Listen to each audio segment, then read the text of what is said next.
नमस्कार सर्व विद्यार्थी जे पोलीस भरती आणि वनरक्षकची तयारी करणार आहे त्यांच्यासाठी यूट्यूबच्या माध्यमातून मी दिनेश पावरा सगळ्यांचं स्वागत करतो आणि सत्कार करतो। Vidyashram academy YouTube channel through मी तुमच्यापर्यंत मराठी व्याकरण, गणित, बुद्धिमत्ता आणि जीएस जे पोलीस भरती, वनरक्षक असेल किंवा सरळ सेवेसाठी जे आवश्यक असलेला जो अभ्यासक्रम आहे तो पूर्ण एक मॅरेथॉन लेक्चर किंवा एक छोटे छोटे जे लेक्चर आहे ते तुमच्यापर्यंत पोहोचवण्यासाठी मी एक व्हिडिओच्या माध्यमातून मी चालू करतो आहे। तर याचा गरीबातील गरीब असे विद्यार्थी आहेत जे माझ्यापर्यंत पोहोचू शकत नाही, त्या विद्यार्थ्यांपर्यंत मी पोहोचावं आणि त्या विद्यार्थ्यांना सुद्धा एक शैक्षणिक प्रवाहामध्ये पोहता यावं याच्यासाठी मी हे लेक्चर जे सिरीज आहे ते चालू करतो आहे। तर याचा जास्तीत जास्त विद्यार्थ्यांनी फायदा घ्यावा अशी मी विनंती सुद्धा करणार आहे। याच्यामध्ये कोणत्याही प्रकारचा सिंगल रुपया न घेता फक्त गरीब पोरग पुढे निघावं या दृष्टिकोनातून मी हे लेक्चर सिरीज चालू करतो आहे। तर सर्वप्रथम मी मराठी व्याकरण आहे तुमच्यासमोर घेऊन येतो आहे। मराठी व्याकरण सुरुवातीलाच घेण्याचं कारण पण असं आहे की सगळे जे असे अभ्यासामध्ये थोडंसं कमी आहे ते विद्यार्थीसुद्धा याच्यामध्ये कनेक्ट होऊ शकतात, त्या कारणानं मराठी व्याकरण मी सुरुवातीलाच घेतो आहे।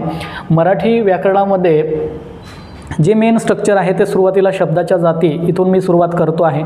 तर शब्दाच्या एकूण जाती होतात 8, त्याच्यापैकी सुरुवातीलाच तुम्हाला दिलेले आहे पहिली जी जात आहे ती नाम, दुसरी सर्वनाम, तिसरी विशेषण, चौथी क्रियापद, पाचवी क्रियाविशेषण अव्यय आणि सहावी शब्दयोगी अवयव, सातवी उभयान्वयी अवयव आणि केवल प्रयोगी अवयव अशा एकूण तुमच्या जाती होतात शब्दाच्या 8।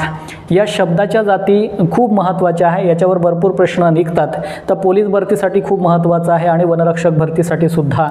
तर याच्यामध्ये जी सुरुवातीची जी नाम ही जात आहे बघा, ही जी नाम ही जात आहे, नाम जात असं आहे की नामाची जर व्याख्या बघायला गेलो तर सृष्टीतील कोणताही असा घटक आहे त्याला ओळखण्यासाठी आपण काहीतरी नाव दिलेलं असतं, मग ते नाव म्हणजे काय असतं, नाम आहे। उदाहरणार्थ माझं नाव जर दिनेश असेल हे सुद्धा काय आहे, एक प्रकारचं नाम आहे।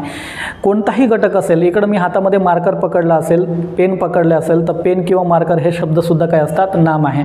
पृथ्वी असेल किंवा समुद्र असेल किंवा पर्वत असेल किंवा नदी असेल किंवा नर्मदा हे सगळे शब्द ओळखण्यासाठीच आपण त्या घटकाला नाव ठेवलेले आहेत, म्हणून त्या सगळ्या घटकांना आपण काय म्हणतो तर नाव म्हणतो। हे प्रत्येक जो चॅप्टर आहे तो डिटेल्समध्ये शब्दाच्या जाती आपण डिटेल्समध्ये बघणार आहोत। त्याच्यापैकी दुसरा जो आहे तो सर्वनाम आहे। याच्यामध्ये सगळ्या नावं घ्यायचे, या चॅप्टरमध्ये संपूर्णतः चॅप्टर संपेपर्यंत नाव घ्यायचं आहे, पण दुसरा जो चॅप्टर होणार आहे आपल्या शब्दाच्या जातीमधला तो सर्वनाम आहे। सर्वनामामध्ये कोणत्याही प्रकारचं नाव घ्यायचं नाही, पण नावाच्या ऐवजी शब्द वापरायचा आहे। उदाहरणार्थ एखादा सुरेखा नाव शब्द घेतला, सुरेखा जात आहे, याच्यामध्ये नाव काय असणार आहे, सुरेखा, पण आपल्याला सुरेखा हे नाव घ्यायचं नाही आहे, मग सुरेखाच्या ऐवजी आपण काय बोलणार की ती जात आहे। मग सुरेखाच्या ऐवजी कोणता शब्द घेतला आपण, ती, मग ती हे काय होतं, सर्वनाम होतं। मग याची जी व्याख्या होते सर्वनामाची, नामा ऐवजी वापरला जाणाऱ्या कोणत्याही विकारी शब्दाला त्याला काय म्हटलं जातं, सर्वनाम आहे। तिसरा घटक येतो म्हणजे काय आहे, विशेषण। विशेषण म्हणजे नामाबद्दल विशेष माहिती सांगितली जाते। विशेष माहिती म्हणजे काय आहे की एखादा व्यक्ती आहे तो आपण म्हणतो तो व्यक्ती वेडा आहे, सुरेश नाव घेतलं आपण, सुरेश वेडा आहे किंवा सुरेश हुशार आहे। मग हे बघा, सुरेश या बाबतीत वेडा पण सांगून दिला आपण, हुशार पण सांगून दिलं। मग याच्यामध्ये नाव सुरेशच्या बाबतीत काय सांगितलं जात आहे, तो वेडा आहे आणि तो हुशार आहे। मग वेडा आणि हुशार हे काय झाले, विशेषण झाले, त्याला म्हटलं जातं विशेषण। तिसरा जो चौथा येतो आहे तो क्रियापद आहे। क्रियापद म्हणजे काय होतं की वाक्याचा मेन अर्थ पूर्ण करणार, वाक्याचा अर्थ पूर्ण करणारा कोणताही शब्द जर असेल तर त्याला काय म्हटलं जातं, क्रियाविशेषण आहे। लक्षात येतं एकूण किती शब्दाच्या जाती आपल्या बोलल्या आपण 8, त्याच्यामध्ये थोडक्यात पाहतोय आपण, हे डिटेल्समध्ये ॲनालिसिस करणार आहोत। पण नाम म्हणजे काय आहे, कोणतेही ठेवलेले नाव म्हणजे काय असतं, नाम। दुसरं सर्वनाम म्हणजे काय आहे की नाव घ्यायचं नाही, नावाच्या ऐवजी काहीतरी शब्द वापरायचा, तर त्याला म्हटलं जातं सर्वनाम। आणि नंतर तिसरं येतो आहे विशेषण। विशेषण म्हणजे व्यक्तीच्या बाबतीत माहिती सांगितली जाते, तो कसा आहे, ती कशी आहे, त्याचे गुण काय आहे। एखादा विद्यार्थी प्रामाणिक राहिला असेल तर प्रामाणिक हा काय होतो, विशेषण होतो। नंतर पुढचं येतो आहे क्रियापद। क्रियापद म्हणजे वाक्याचा अर्थ पूर्ण करणारा जो शब्द आहे त्याला काय म्हटलं गेलं आहे, क्रियापद। असो, हे जे चार शब्द आहे त्या शब्दाच्या जाती आहेत, हे ज्या 4 आहेत या चारींना, हे जे 4 आहेत यांना म्हटलं जातं विकारी, विकारी आहे का याचा अर्थ काय होतो? विकारी होणे याचा अर्थ काय होतो की बदल होणे. विकार होणे याचा अर्थ काय होतो? बदल होणे. आता बघा हे कशा कशानुसार बदल होतील? नाम, सर्वनाम, विशेषण आणि क्रियापद. हे पहिली गोष्ट म्हणजे काय? लिंगानुसार बदल होणार. लिंगानुसार बदल होणार याचा अर्थ काय होतो की स्त्रीसाठी पेशल वापरला जाईल आणि पुरुषांसाठी पेशल वापरला जाईल. म्हणजे स्त्री आणि पुरुषामध्ये तो भेदभाव करणार म्हणजे विकार करणार. दुसरी गोष्ट विभक्तीनुसार बदल होईल. नंतर बघू आपण लिंग, विभक्ती आणि तिसरं येतं आहे वचनानुसार बदल होईल. वचन म्हणजे काय होतं? संख्या. संख्यानुसार बदल होईल. एका व्यक्तीसाठी आपण कोणता तरी तो व्यक्ती असं म्हणू शकतो, पण जर कधी जास्त व्यक्ती राहिले तर म्हणजे ते व्यक्ती होतं. म्हणजे ते वचनानुसार सुद्धा बदल होत आहे, विभक्तीनुसार सुद्धा बदल होतो आहे. आपण डिटेल्समध्ये बघणार आहोत नंतर. तर तुम्हाला सांगितलं आहे नाम, सर्वनाम, विशेषण आणि क्रियापद हे कशानुसार बदलतात? तर लिंगनुसार, विभक्तीनुसार आणि वचनानुसार बदलतात. म्हणून त्यांना काय बोललं गेलेलं आहे? विकारी आहे. तो बदल होतो कशाने? विकार होणे याचा अर्थ काय होतो? बदल होणे. आणि बदल कशानुसार होणार आहे? लिंगानुसार, विभक्तीनुसार आणि वचनानुसार आहे.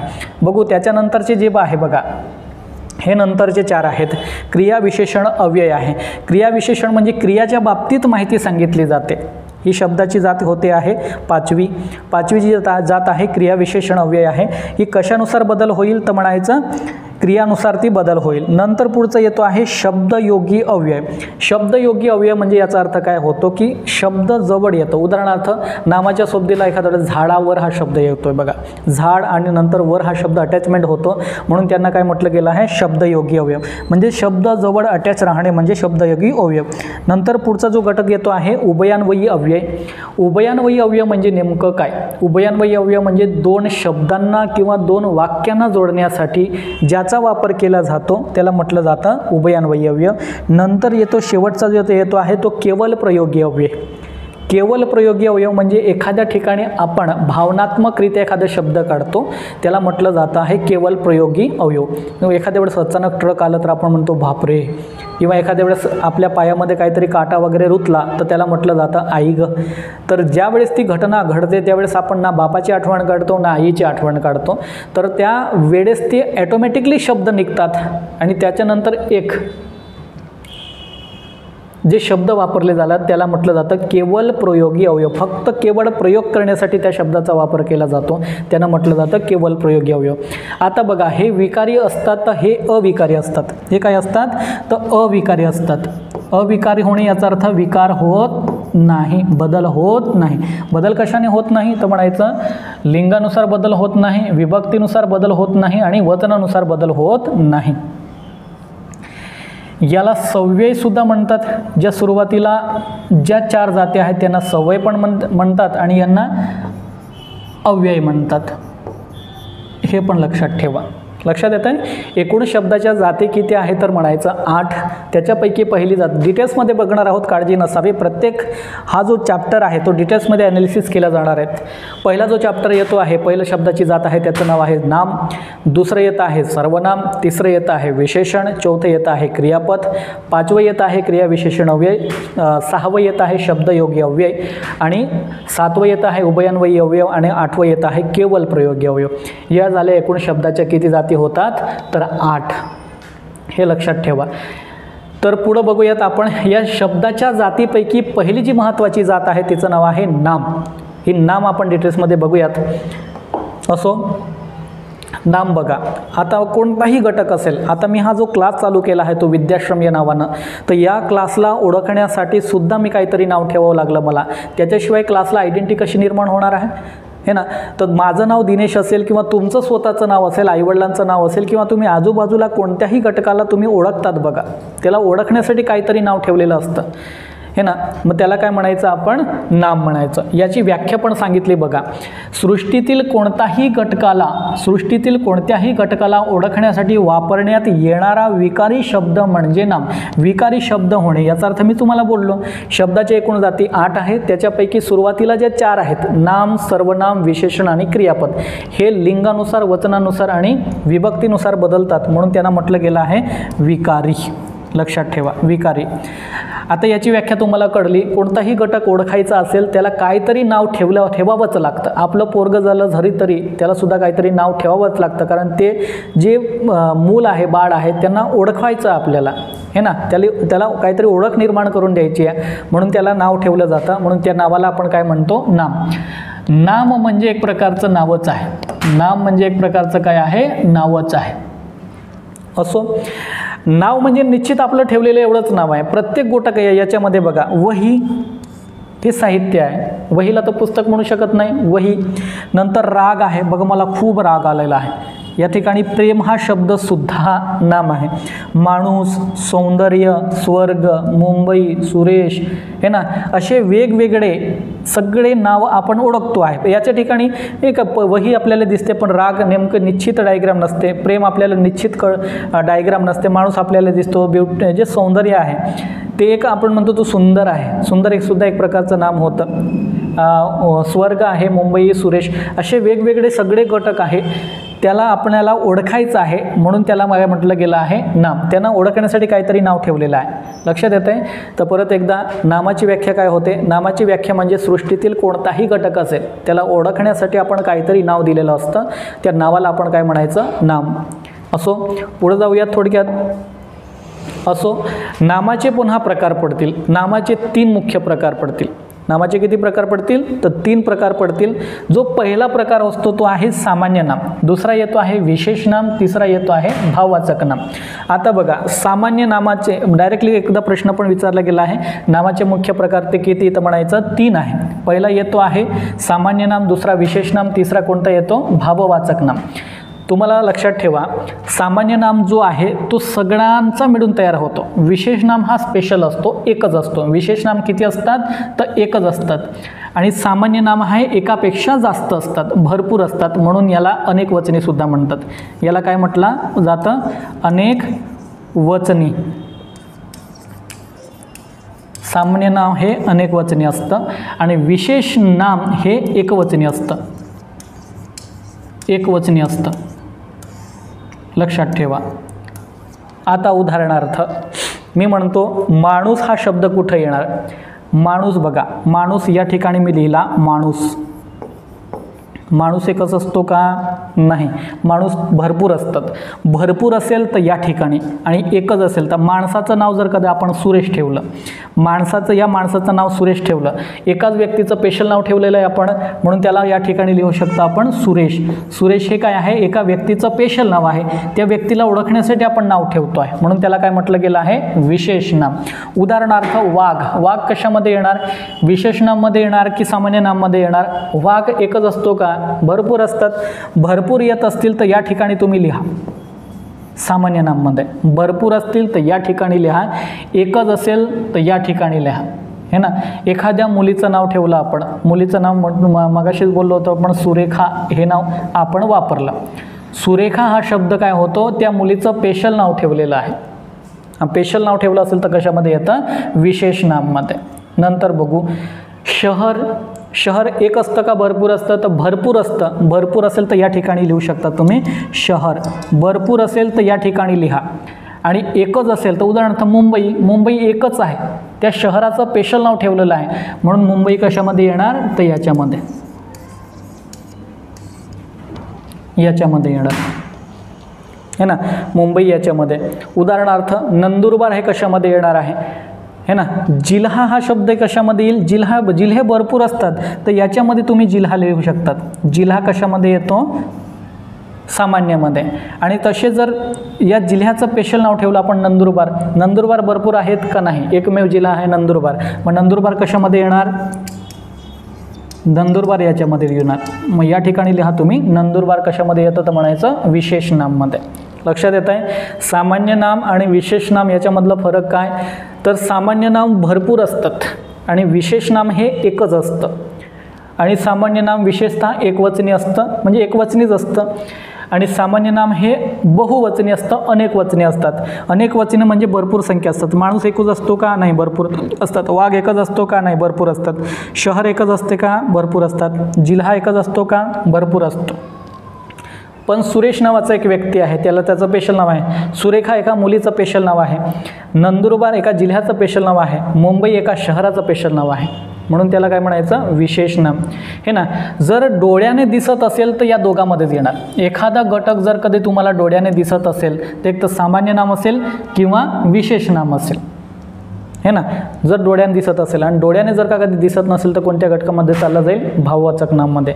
उदाहरणार्थ राग बघा. राग हा शब्द जर बघायला गेलो तर राग का आपल्याला दिसतो का? राग हा ठीक आहे, एक भाव आहे. भाववाचक म्हणजे काय, एक प्रकारची भावना असते.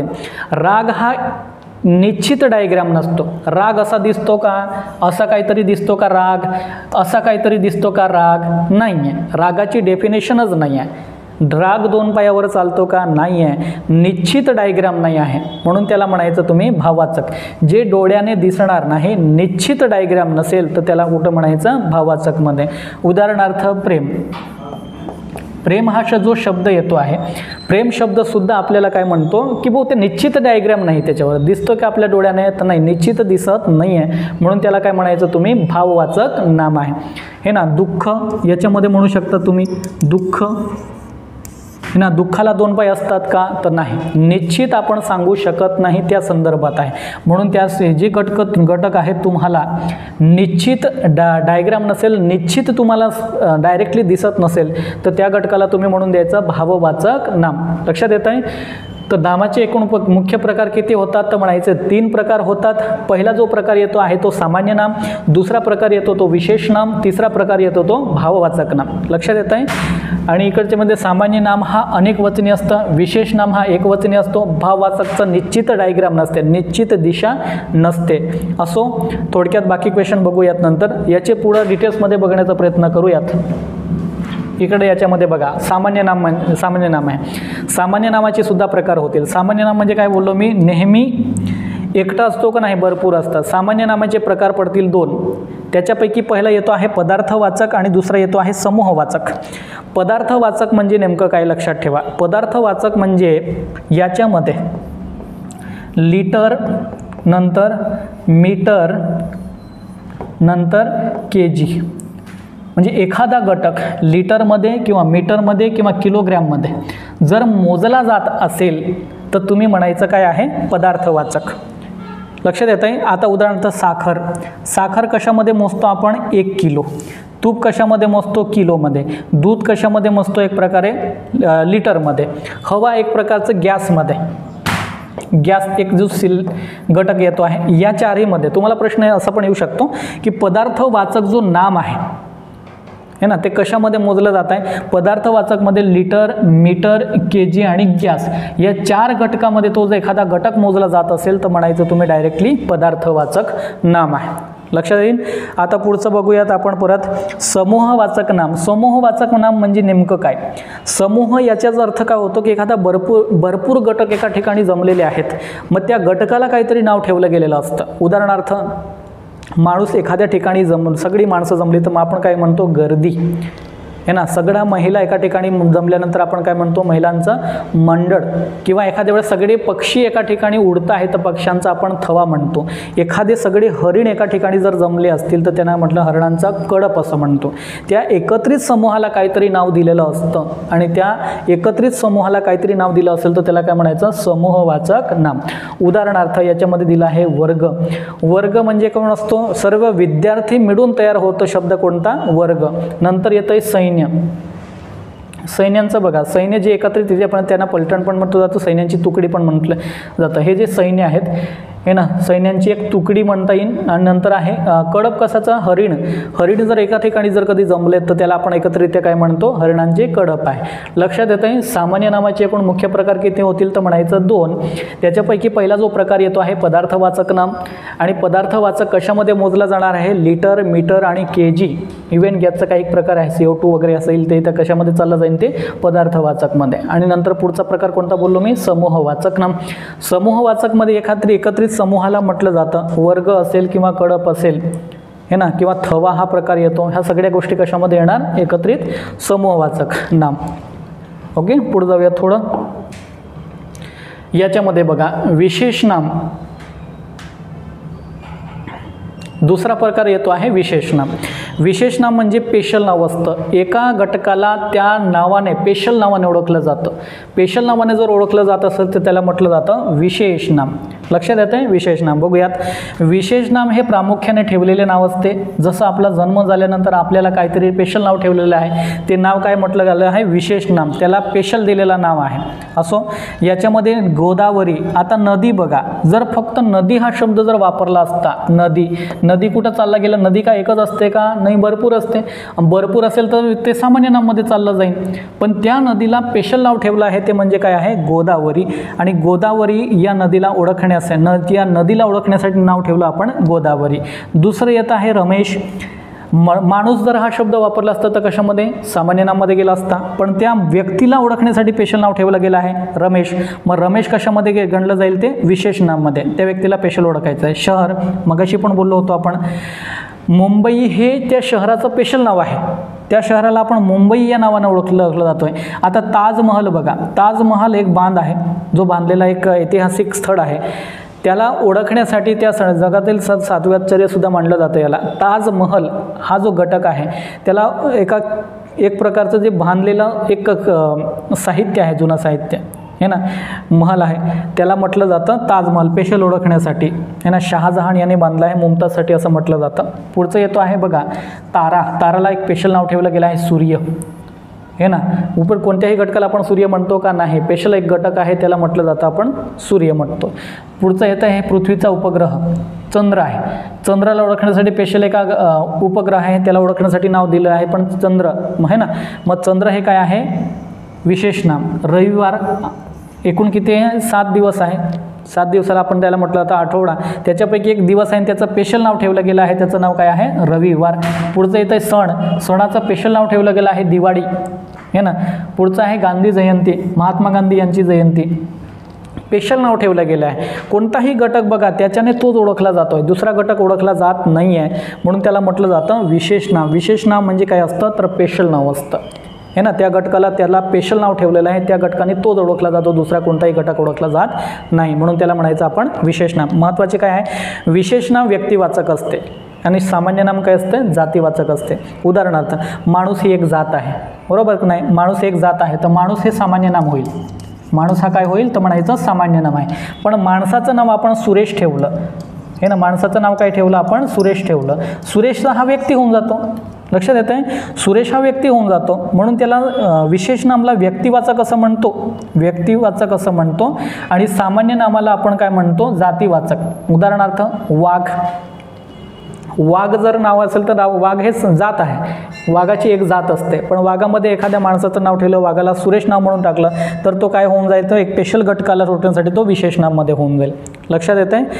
तर विशेष नामला व्यक्तिवाचक म्हणतो आणि सामान्य नामाला आपण काय म्हणतो? तर म्हणायचं जातीवाचक. जमेल? आता 2 प्रकार बोलले आपल्या याच्यामध्ये, 2 प्रकार पाहिले. पहिले सामान्य नाम पाहिलं, आता काय म्हणतो आपण? विशेष नाम. जमेल? आता तर पुढे जाऊयात. असो, तिसरा आणि महत्त्वाचा प्रकार येतो आहे भाववाचक नाम. भाववाचक तर दुसरं नाम आहे धर्मवाचक नामसुद्धा. आणि नाम विशेष नाम आणि सामान्य नाम यांना दोघांना एकत्रितरित्या धर्मीवाचकसुद्धा म्हणतात. हा घटक राहायला वाटतं मला. भाववाचक नामाला धर्मवाचक म्हणतो आणि सामान्य नाम आणि विशेष नामाला धर्मीवाचकसुद्धा म्हणतो, एवढं लक्षात ठेवा. असो, हे घटक वास्तविक वस्तुस्वरूपात दाखवता येणार नाही. सुरुवातीलाच बोललो मी की जो भाववाचक आहे ते एक प्रकारची भावना असते, निश्चित त्याला दिशा आणि डायग्राम नसते, म्हणून ते एक प्रकारचे काय असते? भावना असते. वस्तुस्वरूपात कोणत्याही प्रकारचे निश्चितरित्या त्यांना दाखवता येत नाही. असो, आता उदाहरणार्थ सौंदर्य बघा. सौंदर्य हा शब्द आहे किंवा विश्रांती आहे, नंतर आहे श्रीमंती. हे जे घटक आहे, आता सौंदर्य काही असं दिसतं का? निश्चित डायग्राम आहे का? नाही आहे. विश्रांती अशी दिसते का? नाही आहे. श्रीमंती अशी दिसते का? नाही आहे. निश्चित डायग्राम नाही. कोणत्याही याच्यापैकी 2 पाय आहे का? सौंदर्य, विश्रांती आणि श्रीमंतीला 2 पाय आहेत का? तर म्हणायचं नाही आहे. त्याचे निश्चित डायग्रामच नाही आहे. ते डायरेक्टली वस्तू स्वरूपामध्ये किंवा एक निश्चित असा आकार त्याला देत नाही आहे, हे ना. त्याला काय म्हणायचं तुम्ही? भाववाचक नाम. भाववाचक नामाचे सुद्धा वेगवेगळे प्रकार पडतील. मागच्या टायमाला सुरुवातीला सांगितलं याच्यामध्ये प्रेम हा शब्द सुद्धा येऊ शकतो. दुसरा घटक येतो आहे दुःख हा शब्द सुद्धा येऊ शकतो, हे ना. असे वेगवेगळे घटक तुम्ही या ठिकाणी तुम्ही सांगू शकतात. पुढचे येतं आहे भाववाचकचे एकूण 3 प्रकार पडतील. भाववाचक किती प्रकार पडतील म्हणायचं? 3 प्रकार. त्याच्यापैकी पहिला जो प्रकार येतो आहे स्थितीदर्शक, आणि दुसरा येतो आहे गुणदर्शक, आणि तिसरा येतो आहे कृतीदर्शक आहे. स्थितीदर्शक म्हणजे त्याची कंडिशन आहे. स्थिती म्हणजे एक त्याची परिस्थिती आहे. परिस्थिती कशी आहे? तो गरीब आहे, है ना. परिस्थिती स्वातंत्र्य, श्रीमंती असं म्हणू शकता तुम्ही. या ठिकाणी हा शब्दसुद्धा वापरू शकतात. स्थिती कशी आहे त्याची बघा, कंडिशन कशी आहे त्याची गरिबीची आहे. तो कसा आहे तर स्वातंत्र्य आहे, आणि ती कशी आहे तर श्रीमंती आहे. ही कंडिशन आहे त्याची, परिस्थिती आहे, है ना. त्या व्यक्तीची जी सिच्युएशन आहे, जी परिस्थिती जर दाखवली असेल तर त्याला म्हणायचं तुम्ही स्थितीदर्शक. हे सुद्धा गरिबीसुद्धा निश्चित 2 पायावर चालते का? गरिबी. स्वातंत्र्य 2 पायावर आहे का? श्रीमंती 2 पायावर आहे का? तर निश्चित डायग्राम नाही आहे त्याची सुद्धा. मग ते भाववाचकचाच एक प्रकार येतो, पण भाववाचकच्या प्रकारामध्ये सुद्धा वेगवेगळे प्रकार पडतात. तर स्थितीदर्शकमध्ये हे 3 घटक येतील, अशा भरपूर घटक येतील. नंतर पुढचं येत आहे गुणदर्शक. आता बघा, गुणदर्शक त्याच्यामध्ये गुण दाखवलेले असतात, पण गुणसुद्धा आता एखाद्याचं सौंदर्य आहे, नंतर येतो आहे प्रामाणिकपणा. प्रामाणिकपणा हा त्या व्यक्तीचा गुण असतो. सुंदर, एखादी मुलगी सुंदर दिसते, हा त्या व्यक्तीचा काय आहे? गुण आहे. एखादी व्यक्ती प्रामाणिक आहे, प्रामाणिक हा सुद्धा काय आहे? गुण आहे. एखादी व्यक्ती रागीट आहे, रागीट हा शब्दसुद्धा काय होतो? त्याचा गुण दर्शवतो आहे. लक्षात येत आहे? मग जर गुण दर्शवतोय पण त्याच्या निश्चित डायग्राम नसेल तर ते कशा भाववाचकमध्ये येतं, आणि एखाद्या व्यक्तीचा गुण दर्शव असेल तर यापैकी ऑप्शन जर असेल तर तुमचं काम आहे गुणदर्शक या शब्दावर क्लिक करणं. असो. नंतर पुढचं येत आहे कृतीदर्शक. कृती म्हणजे ॲक्शन, हे ना, एखादं कार्य करणे. उदाहरणार्थ याच्यामध्ये दिलं आहे चोरी, नंतर पुढचं आहे चळवळ आहे, हे ना. चोरी करणे, एखाद्याला लाथ मारणे, किंवा एखाद्या वेळेस एखादी कृती करणे. चळवळ आहे,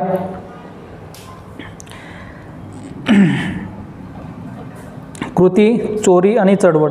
स्टिकर रेडी कोई दीदी मी.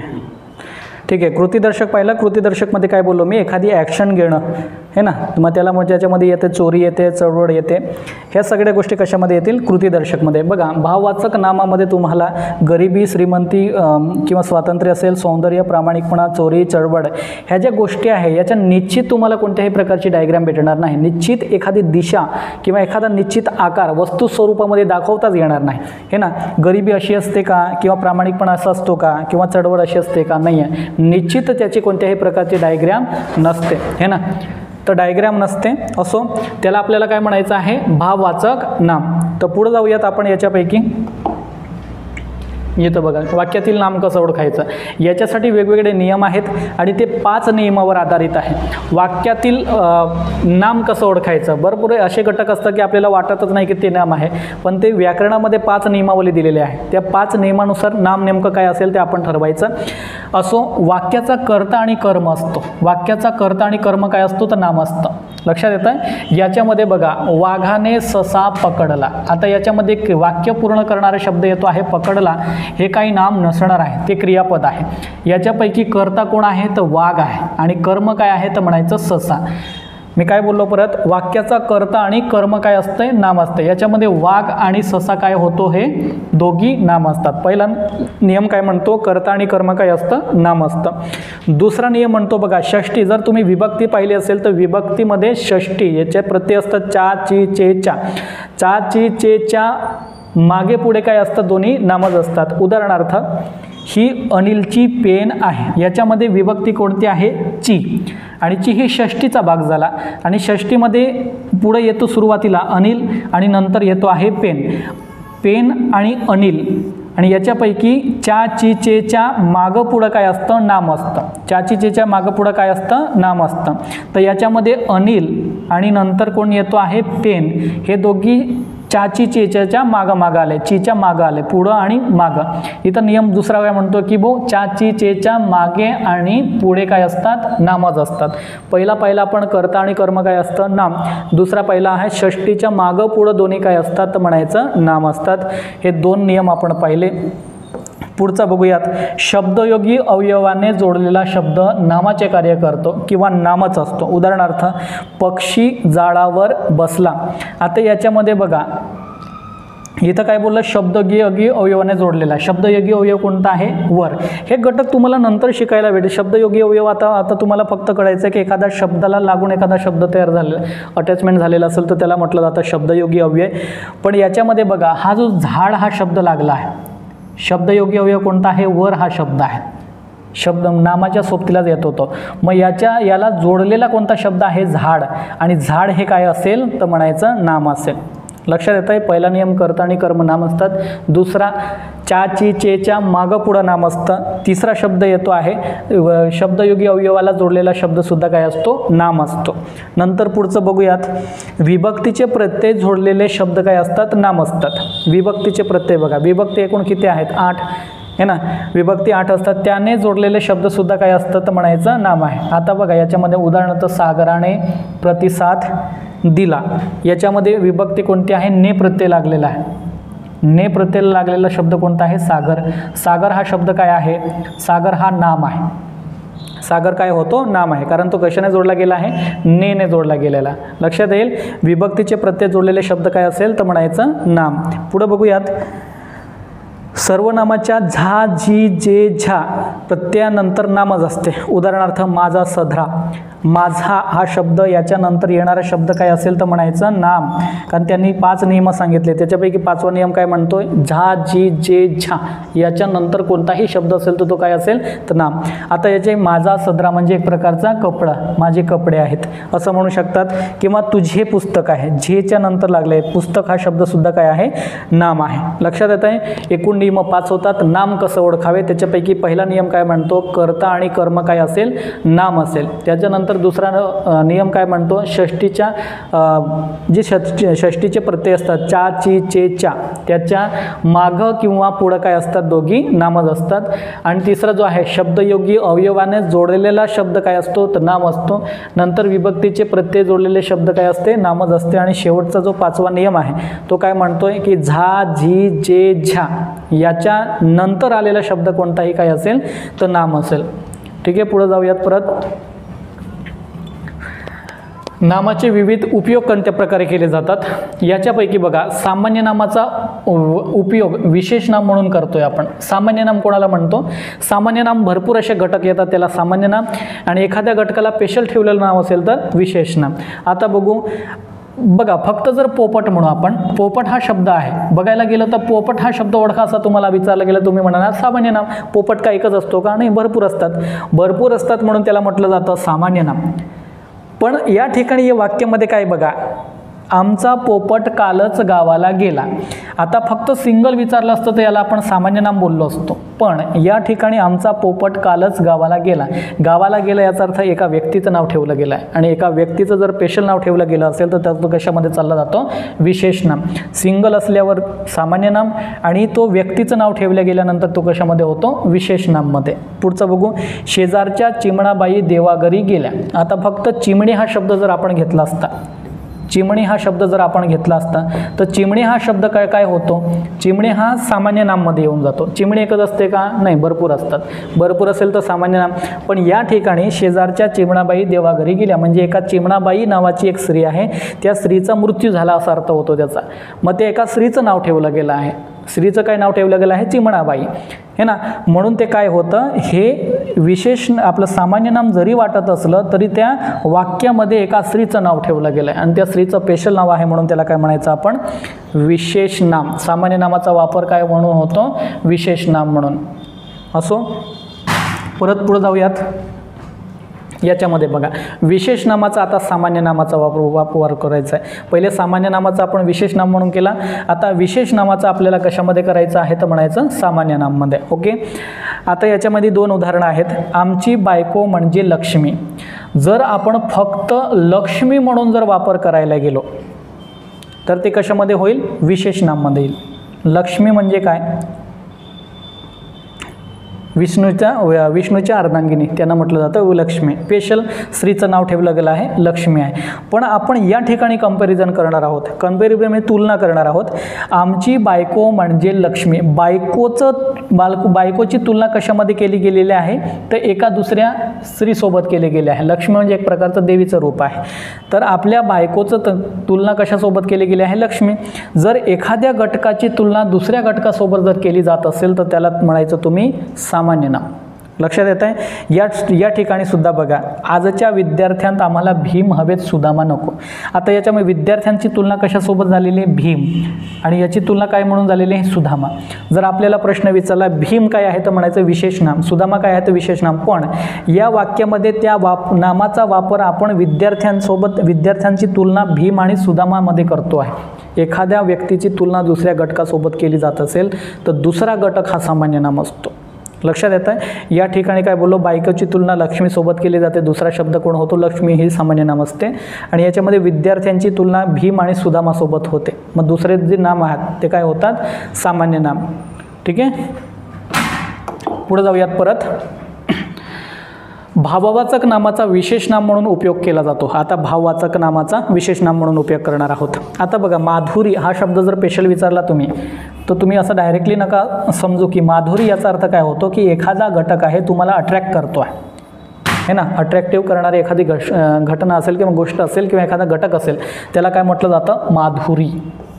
लक्षात येत आहे? अट्रॅक्ट करणारी आहे, निश्चित डायग्राम नसते त्याची. पण या ठिकाणी माधुरी सामना जिंकली हा शब्द स्पेशल विचारला गेला असेल तर तुम्ही भाववाचक नाम म्हणायचा. पण एकाच, आता बघा, माधुरी सामना जिंकली. आता जिंकली असेल तर एखादी मुलगी एखादी स्त्री असेल, त्या स्त्रीचं स्पेशल नाव ठेवलं गेलं आहे माधुरी, आणि माधुरी या ठिकाणी सामना जिंकते आहे. तर एका स्त्रीचं स्पेशल नाव ठेवलं गेलं आहे म्हणून तिला काय म्हणायचं आपण? विशेष नाम. लक्षात येत आहे? त्या स्त्रीचं विशेष नाम म्हणून वापर होतो. आणि जर फक्त सिंगल आली तर त्याला काय म्हणायचं आपण? भाववाचक नाम. पुढचं बघू आहे दुसरं, शांती. आता बघा, माझ्या आयुष्यामध्ये शांती नाही. शांती याचा अर्थ मला सुख समाधान नाही माझ्या आयुष्यामध्ये, असं जर स्पेशल केलं सुख शांती एक निश्चित डायग्राम होते का? नाही आहे, मग ते भाववाचकमध्ये होईल. पण जर का कधी मी इथं म्हणणार की शांती ही माझ्या भावाची मुलगी, माझ्या भावाची एक मुलगी आहे आणि त्या मुलीचं स्पेशल नाव ठेवलं गेलं आहे शांती, मग हे स्पेशल नाव ठेवलं गेलं तर म्हणून काय होईल? ते विशेष नाम म्हणून आहे. मग माधुरी हा विशेष नाम होतो, शांती हा विशेष नाम होतं. आता म्हणणार की माझा तुझ्यावर चारणाचा भरोसा नाही किंवा विश्वास नाही आहे, मग विश्वास हा शब्द जर बघायला गेलो तो भाववाचक होतो. विश्वासाला निश्चित डायग्राम असते का? वस्तू स्वरूपामध्ये दाखवता येईल का? असा विश्वास दाखवता येणार का? तर नाही, तसं दाखवताच येणार नाही. पण या ठिकाणी बघा, या ठिकाणी विश्वास परीक्षेत नापास झाला. मग विश्वास एका विद्यार्थ्यांचं स्पेशल नाव ठेवलं गेलं आहे, मग स्पेशल नाव ठेवलं गेलं असेल तर काय म्हटलं जातं? विशेष नाममध्ये. लक्षात येत आहे? एखादं भाववाचक नाव असेल, त्या भाववाचक नामाला एखाद्या व्यक्तीचं नाव ठेवून दिलं असेल तर ते व्यक्तीचं ठेवलेलं नाव विशेष नाम होऊन जातं. म्हणजे याचं रूपांतर, भाववाचकचं रूपांतर कशामध्ये होतं? तर म्हणायचं विशेष नाममध्ये. असो, पुढचं बघूयात. विशेषण अव्यय साधिते यांचा वापर नामाप्रमाणे केल्यास त्यांना साधित नामे सुद्धा म्हणतात. बघूया याच्यामध्ये विशेषण साधित नामे. बघा, हे डिटेल्समध्ये बघू आपण. तर याच्यामध्ये शहाण्या माणसाला शब्दाचा मार. आता बघा, विशेषण आपण बघणार आहोत. त्याच्यामध्ये विशेषण म्हणजे नेमकं काय हो? हे ना, मूर्ख माणूस असा जर शब्द वापरला आपण, मूर्ख माणूस. आता याच्यामध्ये माणूस हा शब्द काय होतो? माणूस हा शब्द हा नाम होतो. आणि व्यक्तीच्या बाबतीत माणसाच्या बाबतीत माहिती सांगतो. माणूस कसा आहे तर मूर्ख आहे. हे काय आहे? विशेषण. हे काय होतं तर विशेषण होतं, हे ना. नामाच्या बाबतीत माहिती सांगितल्या शब्दाला आपण काय म्हणतो? विशेषण. आता या ठिकाणी पण बघा, शहाण्या माणसाला शब्दाचा मार. आता जर कधी हा अंडरलाईन केलेला शब्द बघायला गेलो, शहाणा हा शब्द काय आहे तर म्हणायचं विशेषण, कारण तो माणसाच्या बाबतीत माहिती सांगतो आहे. पण एक शब्द बघा, याच्यामध्ये शहाण्याला शब्दाचा मार. आता याच्यामध्ये माणूस हा शब्द दिसतोय का तुम्हाला या ठिकाणी? तर नाही आहे. माणूस आणि शहाणा हे दोन शब्द एकत्रित येतात आणि भर कोणावर दिला जातो आहे? शहाण्या या शब्दावर. शहाणा या ठिकाणी विशेषण म्हणून भूमिका बजावतो. या ठिकाणी काय म्हणून भूमिका बजावतोय? विशेषण म्हणून आहे. आणि हा नाम हा शब्दच गायब होऊन जातो. मग हे दोन्ही एकत्रित येत्या, शहाण्या माणसाला हे दोन्ही शब्द एकत्रित आले तर शहाण्याला हा शब्द तयार होतो, शहाण्याला शब्दाचा मार. म्हणून हा जो शब्द येतो आहे शहाण्याला, हा सध्या या ठिकाणी विशेषण जरी असला तर नामाची भूमिका बजावतो. तर याला सुद्धा आपल्याला म्हणायचं आहे नाम. लक्षात, या वाक्यामध्ये जर स्पेशल बघायला गेलं तर ते विशेषण हा शहाणा आणि नाम काय आहे? माणूस. पण या दोघी मिळून एकत्रित आल्या तर या जो विशेषण आहे तो नामाचीच भूमिका बजावतो आहे, म्हणून त्याला म्हणायचं तुम्ही नाम. पुढं बघूयाच. दुसरा घटक, श्रीमंत माणसाला गर्व असतो. श्रीमंत माणसाला गर्व असतो. आता माणूस कसा आहे? श्रीमंत. माणसाच्या बाबतीत माहिती सांगितली गेली आहे, तर याच्यामध्ये विशेषण कोण आहे? श्रीमंत. नाम कोणतं आहे? तर माणूस आहे. पण याच्यामध्ये तुम्हाला माणूस दिसतो आहे का? नाही आहे. श्रीमंत आणि माणूस एकत्रितरित्या या ठिकाणी कनेक्ट केल्यानंतर श्रीमंतांना गर्व असतो. श्रीमंतांना गर्व असतो. तर या ठिकाणी तो जो विशेषण आहे तो नामाची भूमिका पार पाडतो आहे, हे ना. श्रीमंतांना गर्व असतो, याच्यामध्ये सुद्धा श्रीमंत माणसांना गर्व असतो असाच अर्थ होतो. लक्षात येत आहे? तर एखाद्या ठिकाणी तुम्हाला जर विशेषण कॅन्सल झाल्यानंतर विशेषण नामाची भूमिका बजावत असेल, म्हणजे नाम कॅन्सल झाल्यानंतर विशेषणच त्याचं काम करत असेल, तर त्या ठिकाणी तुम्ही म्हणू शकतात त्याला विशेषण साधित नाम. हा पॉईंट झाला. आता पुढं बघूयात. या ठिकाणी अव्यय साधित नामे. अव्यय साधित नामे याच्यामध्ये बघा, त्याच्या प्रत्येक वाक्यात आणीचा वापर होतो. क्रिकेटची ट्रॉफी पटकावल्यामुळे खेळाडूंची वाहवा झाली. अव्यय साधित नामेमध्ये तुम्हाला केवल प्रयोगी अवयव किंवा क्रियाविशेषण अव्यय आहे असे याच्यामध्ये बघा. उभयान्वयी अव्यय आहे, त्याच्यामध्ये त्याच्या प्रत्येक वाक्यात आणीचा वापर होतो. जर बघायला गेलो हे ना, उभयान्वयी अव्यय. उभयान्वयी अव्यय दोन शब्द किंवा दोन वाक्यांना जोडण्याचं काम करतं. ते याच्यापैकी दोन वाक्यांना जोडण्याचं हे काम करतं आहे तर नाही, याला फक्त हायलाईट केले आहे, याच्यावर भर दिला गेला आहे. त्याच्या प्रत्येक वाक्यात आणीचा वापर केला जातो आहे. आणि हा शब्द या ठिकाणी दोन वाक्यांना किंवा शब्दांना जोडण्याचं काम करत नाही आहे, म्हणून त्याला म्हणायचं तुम्ही अव्यय साधित नाम. पुढं बघू. क्रिकेटची ट्रॉफी पटकवल्यामुळे खेळाडूंची वाहवा झाली. वाहवा हा शब्द केवल प्रयोगी अवयवामध्ये येतो. पण या ठिकाणी स्पेशल वाहवा म्हणजे शाब्बास वगैरे सांगितलं गेलं आहे का? ते विद्यार्थ्यांच्या खेळ थाप वगैरे ठेवलेली आहे का? नाही आहे. याच्यामध्ये फक्त याला हायलाईट केलं गेलं आहे या शब्दाला, हे ना. त्याचा निश्चित वापर केला गेलेला नाही आहे, म्हणून त्याला म्हणायचं तुम्ही अव्यय साधित नाम. पुढचं बघूयात आपण धातू साधित नाम.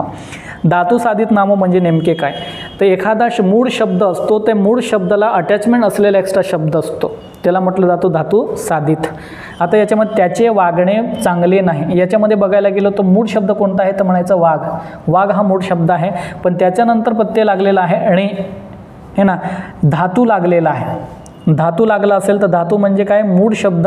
धातू साधित म्हणजे हे प्रत्यय वगैरे लागलेले आहे. मूळ मूळ गोष्ट जे मूळ शब्द आहे आणि प्रत्यय लागलेले हे दोघे एकत्रितरित्या तयार होतात, तर त्यांना म्हटलं जातं धातू साधित नाम. ते पाहून मला रडू आलं. याच्यामध्ये मूळ शब्द बघायला गेलो तर रड आहे, याला धातू म्हटलं जातो. आणि प्रत्यय लागलेला उ, हे दोघं ते एकत्रितरित्या काय म्हटलं जाईल? धातू साधित नाम. असो, परत पुढे एकदा झाले वाटतं. असो, आता हे पहिलं लेक्चर आहे माझं. मी माझ्या पद्धतीने देण्याचा प्रयत्न केला. डिटेल्समध्ये आता मी टीचिंग करते, रिअलमध्ये टीचिंग करताना हे मजाक मस्तीमध्ये शिकवला गेलेला भाग असतो. पण याच्यामध्ये बघा, हे जे मी तुम्हाला आज जे शब्दाच्या जाती सांगितल्या, शब्दाच्या एकूण जाती 8 आहे. त्याच्यापैकी पहिली जी जात पाहिली आहे ना, त्याला आपण थोडक्यात आपण घेण्याचा प्रयत्न केला. पण याच्यामध्ये मी थोडक्यात जेवढं होईल तेवढं एक्झामच्या दृष्टिकोनातून, पोलीस भरती असेल किंवा वनरक्षक असेल, याच्यासाठी मी थोडक्यात सांगितलं आहे. आता हा चॅप्टर तुम्ही थोडक्यात हे लेक्चर घेतल्यानंतर तुमचं काम आहे, बाळासाहेब शिंदेचं खूप चांगलं पुस्तक आहे, ते पुस्तक तुम्ही रिव्हिजन करा. आणि त्याच्यानंतर मी याचा लेक्चरचा सेकंड पार्ट घेऊन येणार आहे. सेकंड पार्टमध्ये तुम्हाला 50 प्रश्न तुमच्यासमोर प्रत्येक टॉपिकवर ॲनालिसिस केलं जाणार आहे. तो सेकंड व्हिडिओ मात्र बघायला विसरायचं नाही. पहिला लेक्चर खूप महत्त्वाचा आहे आणि त्याच्यानंतर सुद्धा दुसरा लेक्चर महत्त्वाचा आहे, कारण याच्यावर टोटल क्वेश्चन पडतील आणि ते तुम्हाला ओळखायचं आहे. लक्षात येत आहे? सगळे विद्यार्थी हा व्हिडिओ पाहिला आहे त्यांचं खूप मनापासून आभार. तुमचं भलं व्हावं या व्यतिरिक्त माझा कोणताही वैयक्तिक स्वार्थ नाही आहे. गरीब पोरगाही पुढं जावं तेवढं. आता मी पण एक विद्यार्थी म्हणून शिक्षकाची भूमिका पार पाडतोय. मला तुम्ही थोडक्यात सुरुवातीला समजून घेण्याचा प्रयत्न करा आणि तुम्हाला जितकं होईल तेवढं देण्याचा मी प्रयत्न करतो. माझ्याकडे भरपूर विद्यार्थी सिलेक्टेड झाले, प्रत्येक फील्डमध्ये सिलेक्ट झाले आहे. नंदुरबार जरी मागास शैक्षणिकदृष्ट्या मागास म्हणून ओळखला जात असेल तरी या गरीब विद्यार्थ्याला मला पुढे आणण्याचं माझं काम करतोय. तर यूट्यूबच्या माध्यमातून मी तुमच्यापर्यंत पोहोचवण्याचं, ज्ञान देण्याचं काम करतो आहे. या माझा प्रामाणिक प्रयत्न आहे. याचा तुम्हाला फायदा होत असेल तर हा माझ्या पहिला व्हिडिओला खाली कॉमेंट्स करण्याचं मात्र विसरायचं नाही. आणि हा जो व्हिडिओ आहे जास्तीत जास्त विद्यार्थ्यांपर्यंत पोहोचवा, जेणेकरून एखादा विद्यार्थ्यांपर्यंत हा व्हिडिओ पोहोचला, त्याला योग्य जर मार्गदर्शन भेटलं आणि त्या विद्यार्थ्यांच्या यशामध्ये माझा पॉईंट 1 जरी टक्का वाटा जरी असला तरी त्या व्हिडिओचा जे फलित आहे ते मला भेटलं असं मी घोषित करेल. थँक्यू, धन्यवाद.